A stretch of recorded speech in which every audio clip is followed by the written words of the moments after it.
जैसा कि आप जानते हैं, आज हम बात करने वाले हैं देवना प्रियदर्शी चक्रवात सम्राट अशोक। जी हाँ, बिंदुसार के उत्तराधिकारी अशोक महान हुआ, जो 269 ईसा पूर्व में मगध की राजगद्दी पर बैठा। अशोक की माता का नाम सुभद्रांगी है। जी हाँ दोस्तों, हम उस अशोक की बात करना चाहते हैं जो हमारे भारत के मुख्य अन्य जो हमारे आज के वर्तमान में देखा जाए तो वर्तमान में बहुत सारे ऐसे देश जो हमारे पड़ोसी देश हैं, जो आज हमारे भारत में भी उनका राज था, अफ़गानिस्तान में था, नेपाल में था, पाकिस्तान में था, भूटान, म्यांमार और बांग्लादेश में था। यानी अशोक का जो राज शासन था वो पूरे इस क्षेत्र में फैला हुआ था। वर्तमान में अशोक की अगर राजगद्दी पर जब बैठा समय, अशोक अवंती का क्या था, राजपाल था। ठीक है, देखिए मास्की, गुर्जरा, नेतुर और उड़ेगोल लेखों में अशोक का नाम अशोक मिलता है और अशोक महान सम्राट था। अशोक का इतिहास हमें मुख्यतः उनके अभिलेखों से ही ज्ञात होता है। प्रत्येक अभिलेखों को हम अलग अलग वर्गों में बांटते हैं और पूरा मौर्य साम्राज्य जो है अशोक में कहा जाए तो महत्वपूर्ण शासक आज भी वर्तमान में आज तक की अगर हम बात करें तो मुख्य रूप से जो सम्राट है वो अशोक ही हुआ। पूरे मौर्य साम्राज्य में एक राष्ट्र स्थापित करने का इनको मतलब माना जाता है और इनका एक उद्देश्य भी था। देखिए, फिर बौद्ध धर्म को इन्होंने ग्रहण किया। बौद्ध धर्म हमें पता चलता है शिलालेख, स्तंभ लेख, गुहा लेखों से पता चलता है कि ये बाद में बौद्ध धर्म को अपना लिया था। कर्नाटक के गुलबर्गा जिला के एक जो हम बताएं कन्हनहल्ली से प्राप्त एक उभार मूर्ति शिल्प रिलीफ स्कल्पचर शिलालेख में अशोक के प्रस्तर रूप चित्र के साथ रान्यो अशोक उल्लेखित है। ठीक है, तो ये सारा चीज़ साथ साथ कहा जाता कि अशोक जो है थोड़ा क्रूर प्रवृत्ति का भी माना जाता था कि वो बहुत ही ज़्यादा क्रूर भी हो गया था। बाद में फिर अपने स्वभाव को बदला। सम्राट बिंदुसार और रानी धर्मा सुभद्रांगी, इनका जो जन्म जैसे मैं बता चुका हूँ अशोक का 304 में हुआ। उसी अशोक की चर्चा हम कर रहे हैं कि अशोक आगे चल करके ये भी कहा जाता है कि पहले अशोक जो है क्रूर प्रवृत्ति का उनका स्वभाव था। बाद में कलिंग युद्ध के नरसंहार को देखते हुए और उन्होंने उनका मन स्वभाव बदला। जी हाँ दोस्तों, एक बहुत बड़ा एक शासक था और ये पूरे साम्राज्य में, जैसा मैंने भी बताया था, पूरे राज्य में, पूरे क्षेत्र में, पूरे देश में जो अपना परचम लहराया हुआ था। अशोक की अगर हम बात करें दोस्तों तो जितना भी कम ज़्यादा बोले उतना ही कम है इनके लिए, क्योंकि इस प्रकार के सम्राट जो है आज में देखा नहीं गया। ठीक है, अभी तक में।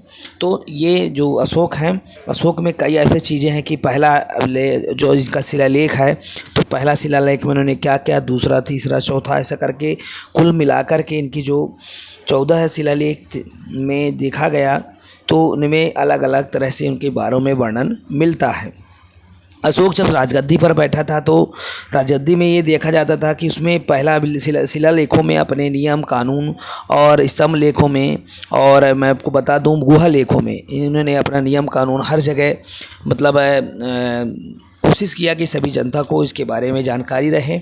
इसलिए पहला शिलालेख में उन्होंने पशु बलि की निंदा मतलब की गई। दूसरे में मनुष्य एवं पशु दोनों की चिकित्सा व्यवस्था का उल्लेख मिलता है। अशोक ने, मैं आपको बता दूं, ये तब हुआ जब वो बौद्ध धर्म को ग्रहण किया। इसके पहले जब उन्होंने महान शासक जो अशोक हैं, उन्होंने कलिंग में बहुत भयंकर युद्ध हुआ, रक्तपात हुआ और उस रक्तपात को देख करके ही अंततः उन्होंने ये सारी चीज़ें उन्होंने करना चालू कर दिया। क्योंकि अशोक जो है पहले बहुत बड़ा साम्राज्य था, लेकिन सम्राट तो था और उनके पास बहुत सारे साम्राज्य भी थे, बट आगे चल करके अलग अलग स्तंभ लेखों में, अलग अलग जो है शिलालेखों में और अलग अलग जो है गुहा लेखों में उन्होंने अपना राजस्व चीज़ों को अपनाया और कुछ ऐसी चीज़ें उनमें बताई गई, जैसे कि मैं अभी बताया कि दूसरा में उन्हें पशु और मनुष्य दोनों की चिकित्सक व्यवस्था का उल्लेख किया है। तीसरे में उनमें राजकीय अधिकारियों को आदेश दिया गया कि वे हर 5वें वर्ष के उपरांत दौरे पर जाएं और कुछ धार्मिक नियमों का उल्लेख करें।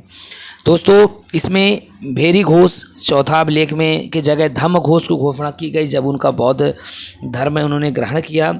इसके बाद उनका मन परिवर्तन हुआ। मन परिवर्तन होने के कारण ये सारा अभिलेखों में लिखवाया गया, शिलालेखों में लिखवाया गया। देखिए दोस्तों, अगर हम बात करें 5वां अभिलेख में, इसमें धर्म महामात्रों के नियुक्त की जानकारी मिलती है। बहुत भयंकर युद्ध के बाद इनके ये सारी चीज़ें विचार आया, और जैसे कि अभी मैंने बताया था कि कलिंग युद्ध बहुत भयंकर युद्ध माना गया है।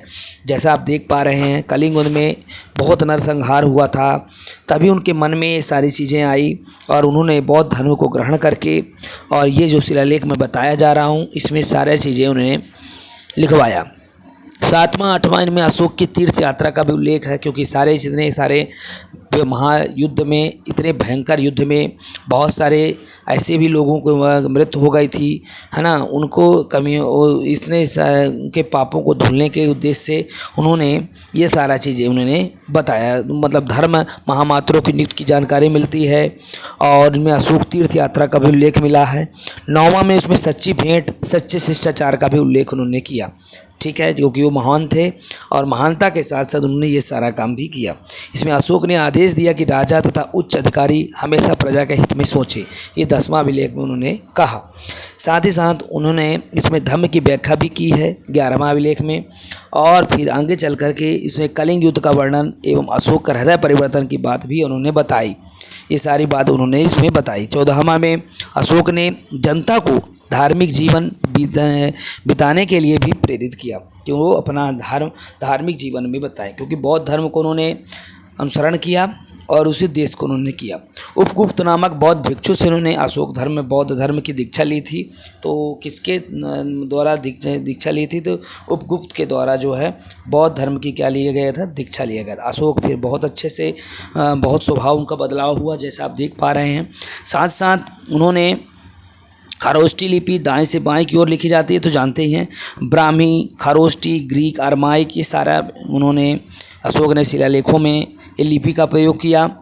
और ग्रीक एवं अरमाइक लिपि का उल्लेख अफगानिस्तान से मिला था, इसे कहा जाता है। खरोष्टी लिपि का अभिलेख शाहबाज घड़ी एवं मनसेहरा यानी पाकिस्तान से मिला था, और शेष भारत से ब्राह्मी लिपि का अभिलेख मिलता है। तो ये सारा इन्होंने भारत से ब्राह्मी लिपि में उल्लेख करा करके, और ये सारे चीज़ें धार्मिक प्रवृत्ति में बदलाव उनका बहुत बड़ा एक बदलाव कहलाया।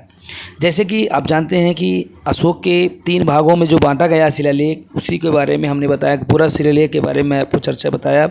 साथ साथ स्तंभ लेख और गुहा लेख भी इनमें देखने को मिला। अशोक के लेखों की संख्या 7 है, स्तंभ लेखों की संख्या, ठीक है। स्तंभ लेख में अगर हम बात करें तो प्रयाग स्तंभ लेख का नाम आपने सुना होगा, दिल्ली टोपरा का नाम सुना होगा, दिल्ली मेरठ का नाम आपने सुना होगा, रामपुरवा अभिलेख के नाम सुना होगा, लौरिया अरेराज के नाम सुना होगा, लौरिया नंदनगढ़ का नाम आपने सुना होगा। दोस्तों, प्रयाग स्तंभ में पहले कौशाम्बी में स्थित था, इससे संबंधित है। और दिल्ली टोपरा या स्तंभ फिरोज शाह तुगलक ने द्वारा दिल्ली से लाया गया था, मतलब दिल्ली से लाया गया था। दिल्ली लाया गया था कहाँ से बेटा? प्रयाग से। और दिल्ली मेरठ, ये मेरठ से स्थित है स्तंभ लेख, जो फिरोज शाह द्वारा दिल्ली लाया गया था। रामपुरवा या स्तंभ लेख चंपारण जो है बिहार से स्थापित, इसकी खोज 1872 में कार्लाइल ने की थी। लौरिया अरेराज ये चंपारण में है, और लौरिया नंदनगढ़ ये चंपारण में स्तंभ पर मोर का चित्र बना है। कौशाम्बी अभिलेख रानी का अभिलेख कहा जाता है। अशोक का 7वां अभिलेख सबसे लंबा अभिलेख कहलाता है। अशोक का सबसे बड़ा छोटा स्तंभ लेख रुमुद्दी है। इसी में लुम्बिनी में धम्म यात्रा के दौरान अशोक द्वारा भूराजस्व दर घटाकर 1/8 कर दिया गया, और लुम्बिनी ग्राम का धार्मिक कर बलि माफ़ कर दिया गया था। इसमें लिखा है, पृथक शिलालेख में यह घोषणा की कि सभी मनुष्य मेरे बच्चे हैं।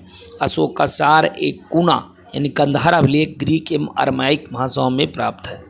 दोस्तों, साम्राज्य में मुख्यमंत्री एवं पुरोहित की नियुक्ति के पूर्व उनके चरित्र को काफ़ी जांचा परखा जाता था, जिसे उपधा परीक्षण भी कहा जाता था। ऐसे लोगों को जल्दी से पुरोहित और मंत्री नहीं रखा जाता था। सम्राट की सहायता के लिए मंत्री परिषद होती थी, जिसमें सदस्यों की संख्या 12, 16, 20 हुआ करती थी।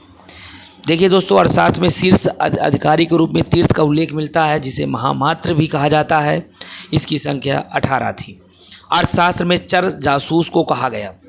दोस्तों, अगर हम बात करें तो अशोक के समय मौर्य साम्राज्य में प्रांतों की संख्या उस समय पे 5 थी, और प्रांतों को चक्र भी कहा जाता था। प्रांतों के प्रशासक कुमार आर्यपुत्र था, राष्ट्रिक कहलाते थे, और प्रांतों का विभाजन विषय में किया गया था, जो विषय प्रति के अधीन होते थे।